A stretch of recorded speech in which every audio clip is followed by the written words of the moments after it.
todo público.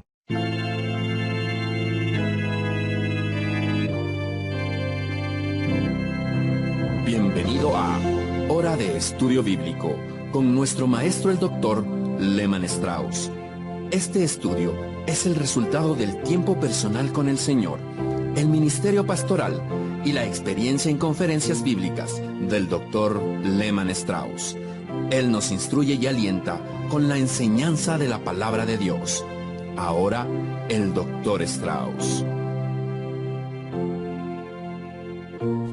Muchas gracias. Esta serie de preguntas en cuanto al Espíritu Santo han sido una gran bendición para mí, dado a que estuve estudiando las Escrituras para poder tener las respuestas apropiadas y he encontrado algunas cosas interesantes que no había visto con anterioridad. De hecho, esta próxima pregunta, creo que es la pregunta número 9, verdaderamente me desafió a estudiar y a profundizar más en la palabra de Dios. Alguien me preguntó en una oportunidad a qué se refería Efesios 2:18 al decir, porque por medio de él, los unos y los otros, tenemos entrada por un mismo espíritu al Padre. Yo siempre creí que nuestro acceso al Padre era a través de Cristo. Me parece una muy buena pregunta, entonces. Si tiene su Biblia a mano, vaya conmigo a Efesios 2:18. Usted verá que la primera persona de la Trinidad se menciona en este versículo. En primera instancia, uno se pregunta ¿por qué se menciona al Espíritu Santo? Parece como si el versículo fuera completo al leerse por medio de él, o sea, a través de Cristo, los unos y los otros tenemos entrada al Padre. Y después, en el próximo capítulo, leemos en quien tenemos seguridad y acceso con confianza por medio de la fe en Él. Ahora, en este pasaje del capítulo 3, el Espíritu Santo no se menciona. Entonces, nos encontramos con un aparente problema. ¿Es nuestro acceso al Padre a través del Hijo o del Espíritu Santo? Al buscar un versículo para responder esta pregunta, permítame comenzar explicándole el significado de la palabra acceso. La palabra griega significa guiar o traer a una persona ante la presencia de otra. Esta palabra acceso aparece 3 veces en el Nuevo Testamento, en Romanos 5:2, en Efesios 2:18 y en Efesios 3, ante la presencia de otra. Esta palabra acceso aparece 3 veces en el Nuevo Testamento, en Romanos 5:2, en Efesios 2:18 y en Efesios 3:12. La obra de nuestro Señor Jesucristo ha hecho posible la libre entrada a la presencia del Padre. A través de su muerte expiatoria en el Calvario, el velo del templo se rasgó de arriba a abajo, tal como lo dice Mateo 27:51. Y en Hebreos 10:19 leemos, así que, hermanos, teniendo libertad para entrar en el lugar santísimo por la sangre de Jesucristo.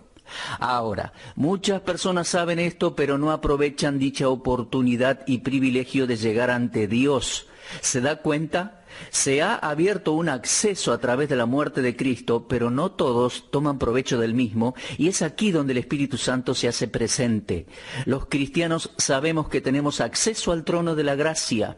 Hebreos 4:16 dice, acerquémonos pues confiadamente al trono de la gracia para alcanzar misericordia y hallar gracia para el oportuno socorro.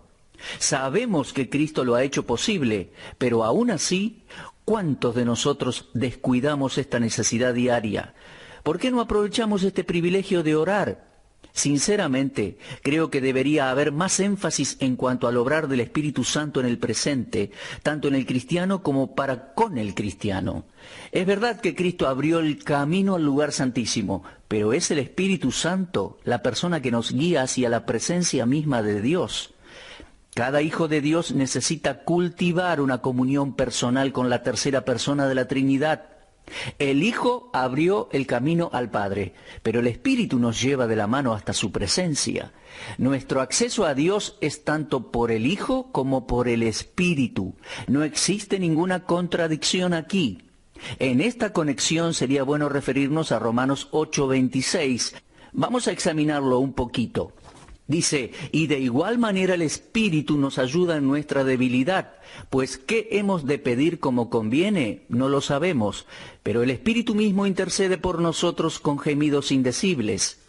Existe un acceso inicial, el cual Cristo mismo abrió a través de su muerte en la cruz y el derramamiento de su sangre. Pero también está ese acceso diario y personal que disfrutamos con Dios el Padre al tener comunión con el Espíritu Santo y permitirle guiarnos a una vida de victoria a través de la oración. Así que, ponga en práctica esto, disfrute de la presencia del Espíritu Santo y permítale guiarlo a la presencia del Padre. Bueno, seguidamente vamos a continuar con nuestro estudio en la primera epístola de Juan.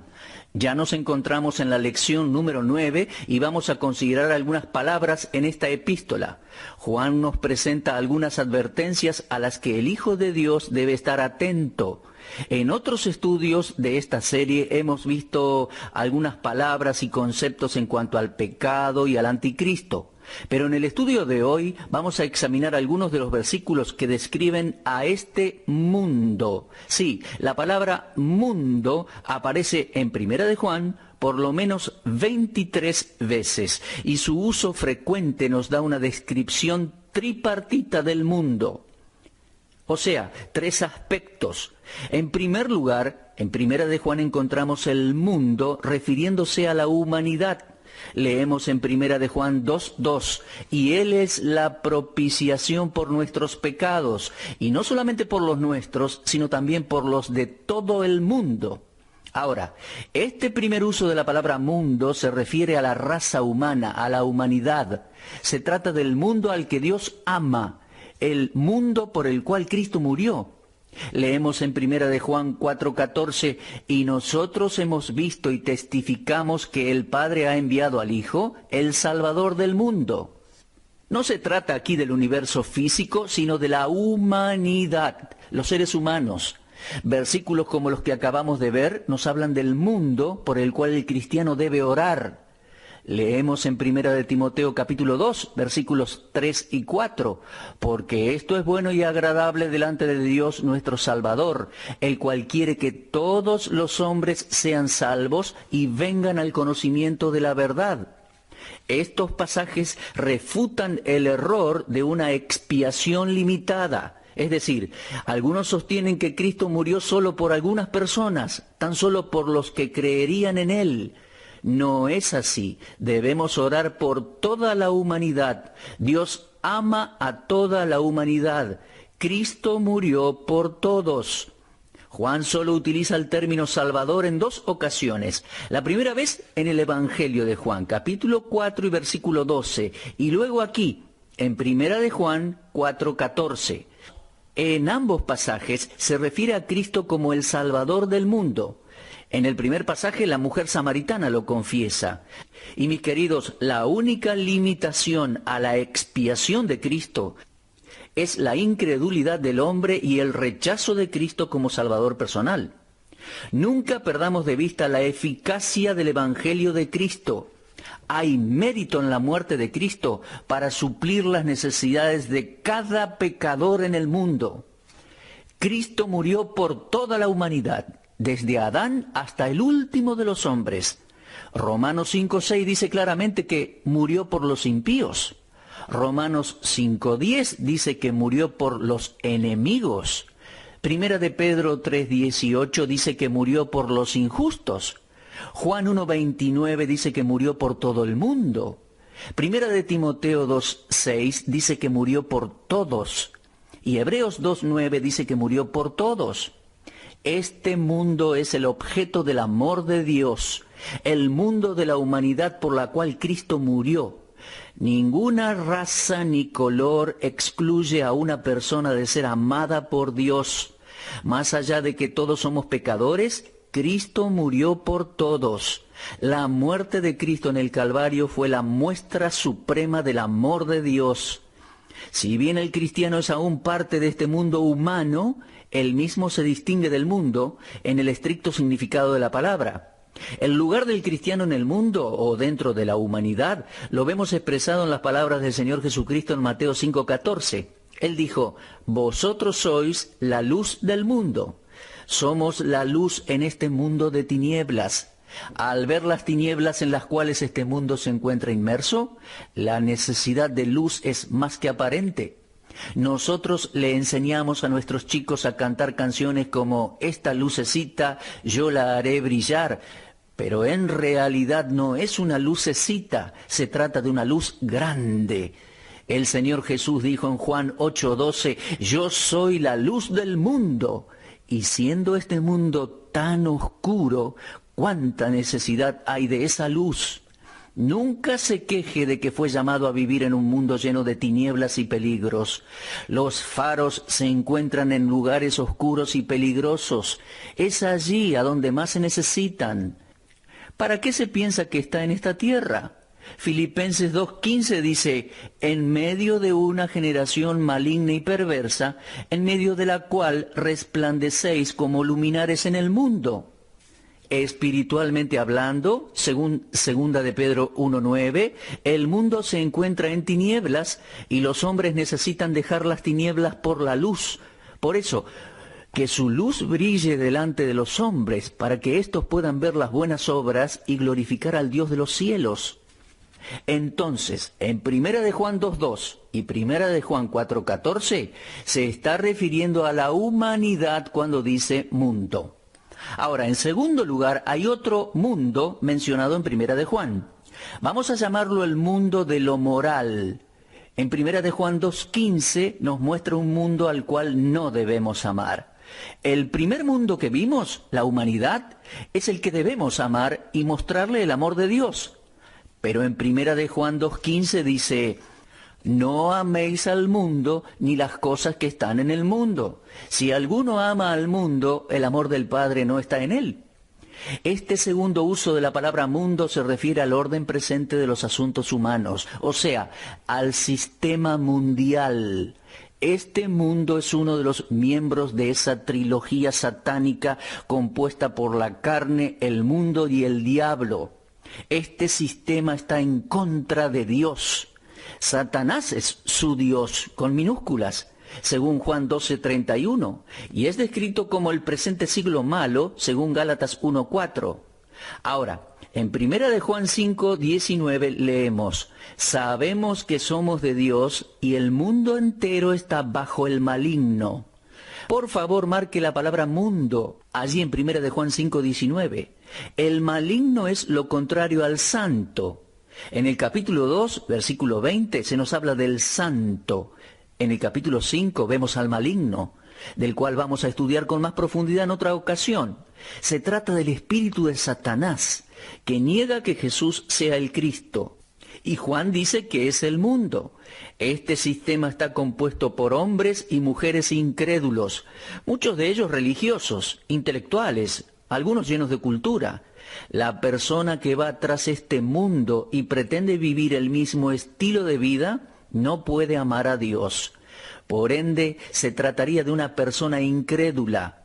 Santiago 4:4 dice, ¿no sabéis que la amistad con el mundo es enemistad contra Dios? Cualquiera, pues, que quiera ser amigo del mundo, se constituye enemigo de Dios. En esa persona el amor de Dios no existe, ya que el amor a este mundo es incompatible con el amor al Padre. El cristiano es exhortado en Romanos 12:2 a no conformarse a este mundo. O sea, no deje que el mundo lo moldee, no sea revestido por este mundo, no tome la forma de este mundo. Al decir revestido me refiero a actuar y parecerse a esa multitud perdida. El Hijo de Dios se ha distanciado de la moral de este mundo. El cristiano vive en este mundo, pero no tiene que ser como el mismo mundo, ya que su esfera de actividades debe ser siempre asociada con Cristo. La actitud del cristiano hacia este mundo debe ser formada por la palabra de Dios, y la Biblia misma describe también la actitud del mundo hacia los hijos de Dios. Fíjese por favor en 1 de Juan 3:1. Mirad cuál amor nos ha dado el Padre para que seamos llamados hijos de Dios. Por eso el mundo no nos conoce, porque no le conoció a Él. Por favor, marque esa palabra mundo otra vez. Aquí se nos dice que el mundo no nos conoce. La gente del mundo puede reconocernos como cristianos por nombre, pero no pueden entender o apreciar el tipo de personas que somos y es por eso que no nos aprueban. En otras palabras, este pasaje está diciendo que el mundo no nos aprueba. Ahora, ¿a qué se debe esto? La razón es obvia. Fíjese en esa expresión, por esto. Por esto hace referencia a lo que dice con anterioridad, específicamente que somos llamados hijos de Dios. Ahora, los hombres de este mundo no comprenden la doctrina escritural del Padre, ni la de Dios y sus hijos. El mundo nos desaprueba porque somos hijos de Dios. Si usted le dice a un incrédulo que él no es un hijo de Dios, esa persona le va a decir que usted es un presumido y que lo está insultando. Enseguida le van a decir, ¿qué me quiere decir con que no soy un hijo de Dios?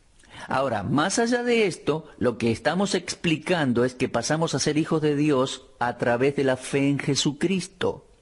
Pero hay algo más para considerar. No solo el sistema mundial nos desaprueba, sino que también nos odia. Fíjese en capítulo 3 y versículo 13. Hermanos míos, no os extrañéis si el mundo os aborrece. Al decir extrañéis, aquí significa asombrarse. No se asombren de que este sistema mundial nos odie. Muchos cristianos reaccionan de esa manera cuando se les dice que el mundo los odia.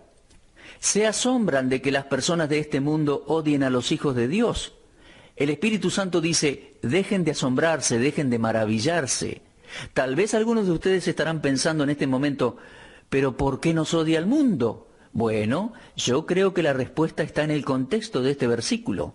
El versículo 12 dice lo siguiente, no como Caín, que era del maligno y mató a su hermano. ¿Y por qué causa le mató? Porque sus obras, conocemos esta historia que se encuentra en el Génesis, y sabemos que Caín era el chico malo de la familia y Abel era el bueno. Pero ¿por qué una persona mala puede odiar y hasta matar a una buena?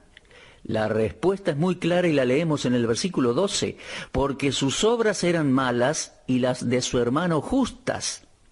No se trata de una respuesta humana basada en un estándar humano sobre lo que es bueno y lo que es malo. Es la respuesta de Dios y su estándar. Ahora, Hebreos 11:4 dice, por la fe Abel ofreció a Dios más excelente sacrificio que Caín, por lo cual alcanzó testimonio de que era justo, dando Dios testimonio de sus ofrendas, y muerto aún habla por ella. Cuando Abel el justo se presentó delante de la injusticia de Caín, que no era hijo de Dios, éste odió a Abel. Y por esta misma razón, Judas odió a Jesús. Jesús dijo en Juan 15, 18 al 19, si el mundo os aborrece, sepan que a mí me ha aborrecido antes que a ustedes. Si fuerais del mundo, el mundo amaría lo suyo. Pero porque no sois del mundo, antes yo os elegí del mundo, por eso el mundo os aborrece. El cristiano que se identifica con Cristo nunca debe asombrarse de ser odiado por el mundo. El Señor Jesús lo dijo muy claramente en su oración intercesora allí en Juan 17:14. Yo les he dado tu palabra y el mundo los aborreció, porque no son del mundo, como tampoco yo soy del mundo. Por eso los hombres de este mundo son reconocidos por su identificación con el sistema anticristiano. ¿Qué podemos decir? Las aves del mismo plumaje suelen volar juntas. De la misma manera, la multitud impía anda de la mano y por el hecho de que nosotros somos hijos de Dios, nos odian. Ahora, fíjese en 1 de Juan 4:5. Ellos son del mundo, por eso hablan del mundo y el mundo los oye. Mi estimado oyente, la Iglesia de Cristo y el mundo son dos comunidades diferentes y opuestas. Los falsos maestros que se oponen a Cristo tienen su origen en el mundo. El mundo es la fuente de su sabiduría y por ende están limitados a doctrinas falsas y herejías. En otras palabras, no pueden hacer otra cosa sino exhibir dicho carácter, dado a que nunca nacieron de nuevo. Y por eso hablan del mundo y el mundo los oye. El mundo no nos va a escuchar porque no nos conoce y no comprende nuestro idioma. El idioma celestial, o sea, el idioma de la Biblia, es ajeno al mundo, sea en conversaciones privadas o públicas. Y tiene que entender que hay dos tipos de personas, dos mundos, dos idiomas y dos destinos. 1 Corintios 15:47 dice, el primer hombre es de la tierra, terrenal. El segundo hombre, que es el Señor, es del cielo. Y en 1 Corintios 15:22 dice, porque así como en Adán todos mueren, también en Cristo todos serán vivificados. Es que, lo vuelvo a repetir, existen dos mundos, dos tipos de hombres, dos idiomas y dos destinos. ¿A cuál pertenece usted? Ahora bien, tenemos un tercer mundo en Primera de Juan. ¿Recuerda? El primero de estos mundos era la humanidad. El segundo, la mundanalidad, el sistema de maldad de este mundo. Pero al tercero vamos a llamarle el mundo del materialismo. Esta palabra nos habla de la adquisición de cosas terrenales. Vuelva por un instante al capítulo 2 y versículo 15. Allí encontramos la frase, las cosas que están en el mundo. En 1 de Juan 3:17 tenemos los bienes de este mundo. Y la palabra bienes no está hablando de bondad del corazón, sino que se refiere a las cosas materiales. Riquezas, tal como los bienes que el rico de la parábola había acumulado. Dios nos muestra el contraste al decir en Mateo 16:26, porque ¿qué aprovechará al hombre si ganara todo el mundo y perdiere su alma? ¿O qué recompensa dará el hombre por su alma? Ahora, no está mal hasta siglo XV. Allí encontramos la frase, las cosas que están en el mundo. En 1 de Juan 3:17 tenemos los bienes de este mundo. Y la palabra bienes no está hablando de bondad del corazón, sino que se refiere a las cosas materiales. Riquezas, tal como los bienes que el rico de la parábola había acumulado. Dios nos muestra el contraste al decir en Mateo 16:26, porque ¿qué aprovechará al hombre si ganara todo el mundo y perdiere su alma? ¿O qué recompensa dará el hombre por su alma? Ahora, no está mal hasta cierto punto poseer cosas de este mundo, si uno considera honestamente las mismas como que provienen del Señor. Pero el que las posee debe utilizarlas para ayudar a su hermano que está en dificultades. La palabra bienes sale de la palabra griega que significa vida, la cual nos habla de las cosas elementales que necesitamos para nuestro mantenimiento. La mayoría de las mismas se compran con dinero, pero el amor al dinero es llamado la raíz de todos los males, allí en 1 de Timoteo 6:10. No el dinero en sí, sino el amor al dinero. Entonces, amar estas cosas y vivir para las mismas es pecaminoso. Dios nos prometió suplir todas nuestras necesidades, por lo tanto debemos estar contentos con todo lo que tenemos ahora. Pablo aprendió este secreto y leemos allí en 1 de Timoteo 6:6, pero gran ganancia es la piedad acompañada de contentamiento. Queridos amigos, no nos dejemos atrapar por las cosas de este mundo. Estoy profundamente agradecido por cada cristiano que prospera financieramente. Sin el apoyo de personas que Dios ha bendecido materialmente, programas de radio como estos no podrían ser transmitidos. Este ministerio y muchos otros dependen de las oraciones y el apoyo financiero del pueblo de Dios. Con esto no estoy diciendo que los creyentes no tienen que tener dinero. Si manejamos el dinero de una manera escritural, no hay nada malo en ello. Pero no debemos amar ni al mundo ni las cosas que están en el mundo. No seamos materialistas. No viva para las cosas de este mundo. No permita que las cosas materiales de este mundo lo envuelvan. Tenemos suficientes razones por las cuales el Hijo de Dios no debe cultivar un amor hacia las posesiones materiales. En 1 de Juan 2:17 leemos, y el mundo pasa y sus deseos, pero el que hace la voluntad de Dios permanece para siempre. Fíjese en la palabra pasa. El verbo aquí está en voz pasiva. Todo lo que está en esta tierra es pasajero. Vamos a leer en 2 de Pedro, capítulo 3, versículos 10 al 12. Dice así: pero el día del Señor vendrá como ladrón en la noche, en el cual los cielos pasarán con gran estruendo, y los elementos ardiendo serán deshechos, y la tierra y las obras que en ella hay serán quemadas. Puesto que todas estas cosas han de ser deshechas, ¿cómo no debéis vosotros andar en santa y piadosa manera de vivir, esperando y apresurándoos para la venida del día de Dios, en el cual los cielos, encendiéndose, serán deshechos, y los elementos, siendo quemados, se fundirán? Ningún ser racional viviría para algo que está destinado a perecer. No es exagerado decir que una persona está loca si decide vivir para algo que va a ser deshecho. Hermanos, tenemos poco tiempo y debemos emplearlo en lo que permanece y no en lo pasajero. La apariencia de este mundo pasa, tal como lo dice 1 Corintios capítulo 7, versículos 29 al 31. Mis queridos hermanos, pongan su empeño en las cosas de arriba, no en las cosas de la tierra. ¿Está usted amando lo correcto? Pablo concluye su última epístola diciendo: Demas me ha desamparado, amando este mundo. Demas es mencionado 3 veces en el Nuevo Testamento. En una ocasión es llamado colaborador de Pablo. Es que por un tiempo él estaba junto a Pablo y era una verdadera ayuda, pero su amor por el mundo lo transformó en un desertor de la causa de Cristo. ¿Se da cuenta? Su amor pasó de Cristo hacia el mundo y los placeres del mundo.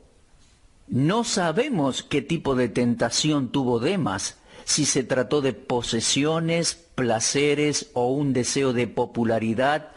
Solo sabemos que fue un desertor. Tengamos cuidado, mucho cuidado. No debemos ceder a este mundo ni materialmente ni moralmente. En 1 de Juan capítulo 5, versículos 4 y 5 leemos así: porque todo lo que es nacido de Dios vence al mundo, y esta es la victoria que ha vencido al mundo, nuestra fe. ¿Quién es el que vence al mundo sino el que cree que Jesús es el Hijo de Dios?